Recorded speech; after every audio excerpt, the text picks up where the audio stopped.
Conjunction junction. What's your function? I'm just a bill. Yes, I'm only a bill sitting here on Capitol Hill. Children growing up in the 1970s and 80s knew the words to these classic songs. Even better, as they hummed along with the cartoons, they absorbed their meaning, fulfilling David McCall's vision. Of Madison Avenue's McCaffrey and McCall, McCall had an empathy for a cool show using pop ditties to make school lessons stick. His son Davy Jr. had been having a lot of trouble with multiplication tables in school, explains co-creator, producer, and songwriter George Newell. But Dave noticed the kid was singing the lyrics to every rock and roll hit of the day. What if we did produce an educational phonograph record of the multiplication tables set to rock music? Well, great idea. Schoolhouse Rock expanded from its initial concept of math lessons set to music to cover diverse topics such as grammar, history, and science. Served up as bite-sized knowledge nuggets during commercial breaks, the segments fulfilled the 1970s Saturday morning programming constraints requiring a modicum of educational content. From the outset, McCall and Company appealed to children's playful sensibility and intelligence instead of beating kids over the head with lessons. To this end, they brought on unique talents like jazz bebop wizard Bob Dorough. I was excited but cautious, explains Dorough. I thought the idea was a bit peculiar. But then McCall added a line that shook me to my timbers. He said, "But don't write down to the children." Don't write down to the children. Dorough didn't disappoint with the creative team with his first stab at what soon became multiplication rock. Multiplication rock numbers, vindicating the faith in the project. When Bob came back with 3 is a magic number, we were astonished. And he had put the 3 times tables into a context based on the role of 3 in mathematics, religion, and even furniture making. More animated songs followed, incorporating elements of folk, rock, funk, and country, leading ABC to snatch up the series in 1973, with McCaffrey and McCall producing. An educational consultant vetted each written segment before animators hand-painted each cell. In addition to Dorough, other musical exemplars brought their brilliance to produce outstanding segments. Blossom's Dearie, a supper jazz club jazz singer who once played with Miles Davis, gloriously serenaded Figure 8 as ice skaters sliced through the schoolgirls' thorough bubble imagination. Acclaimed songwriter Ursa Mohawk, who came up with the 60s performing with Frank Zappa and the Grateful Dead, sang Interjections, Mother Necessity, and Suffer Until Suffrage, promoting women's voting rights. Not all the performers were so well known when they contributed to Schoolhouse Rock. However, long before she won the Tony Award for the musical Ragtime in 1998, lyricist Lynn Ahrens worked as a secretary for McCaffrey and McCall. And one day on the producers of Schoolhouse Rock, George Newell passed by and casually asked me if I'd like to try writing a song, she said. She went on to compose the preamble, which described the principles of the Constitution. More songs by Ahern, we'll get it right eventually. More songs by Ahern would soon follow, including A Noun as a Person, Place, or Thing, in which she educated the ways nouns appear in our everyday usage. With the help of ace performers such as Ahrens, as well as Jack Sheldon, a trumpeter and singer who served as Merv Griffin's sidekick on The Merv Griffin Show, the dense educational material came alive. Sheldon lent his voice to I'm Just a Bill, one of the most popular Schoolhouse Rock numbers. On its face, the song's material could have suffered from being dry and technical. After all, its premise centered on the process of a congressional bill becoming a law. However, in the hands of a jazz pianist, Dave Fischberg, with animation supplied by Phil Kimmelman and Associates, the segment caught fire.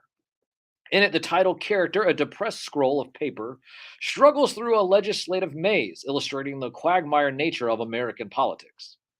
A similarly arcane topic, the human nervous system, became fascinating in telegraphic line, equating the body's signals to telegram commands.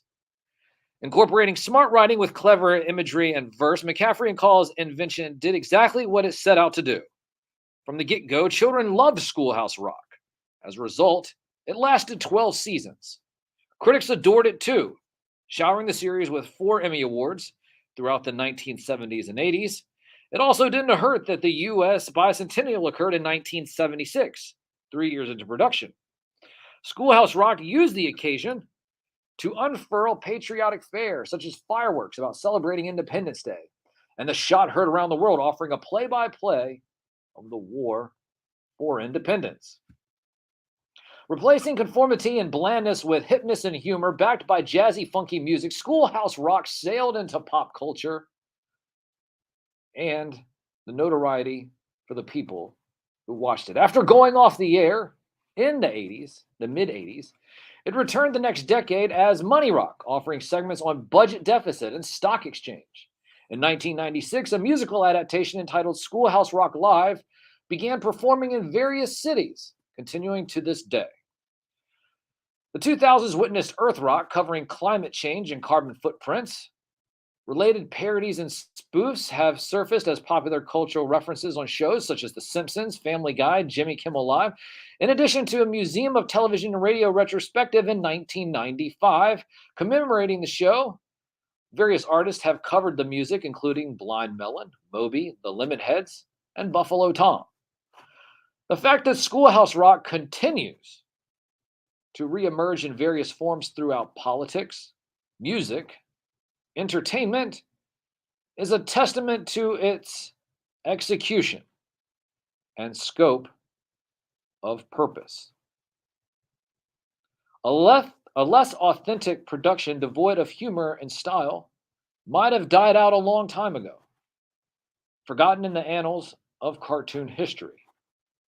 Instead, the show and concept continues to win over young hearts and minds, inspiring kids to question and think. Or as one intro states, as your body grows bigger, your mind grows flowers. It's great to learn because knowledge is power. Premiering in the pilot Schoolhouse Rock episode and sung by Bob Dorough, the song 3 is a Magic Number proved to be one of the most popular hits from the series, and has since been covered by multiple performers, including, once again, Blind Melon, Elizabeth Mitchell, and Embrace. 3 is a magic number. Yes, it is. It is a magic number. Somewhere in that ancient mystic trinity, you get 3 as a magic number. The past and the present and the future. The faith and hope and charity, the heart and the brain and the body give you 3 as a magic number. This week, ABC at 8 o'clock on Wednesday celebrated the 50th anniversary of Schoolhouse Rock. And what better way for me here on a Saturday to celebrate Schoolhouse Rock once again as well. Perhaps you remember Schoolhouse Rock and the times in which you grew up learning about the various different songs and messages that Schoolhouse Rock taught you. And so with that, what we plan to do is to take you back down memory lane and also play some songs that you might actually still know the lyrics of and can sing along to. Broadcasting live from the WDCE studios out of the University of Richmond. You're listening to 90.1 FM. At Sam Newsman on Instagram, at Sam Newsman on Twitter, at Sam Newsman on YouTube, at Sam Newsman on Facebook, and of course, at Sam Newsman on TikTok. Once again, we will be back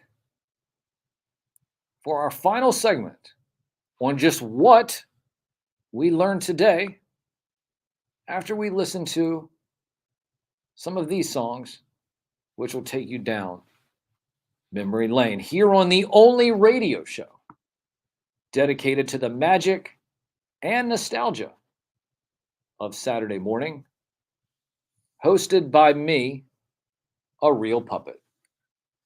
From the most trusted puppet in media, reporting since Roswell, I'm Sam Newsman, and this is Saturday morning.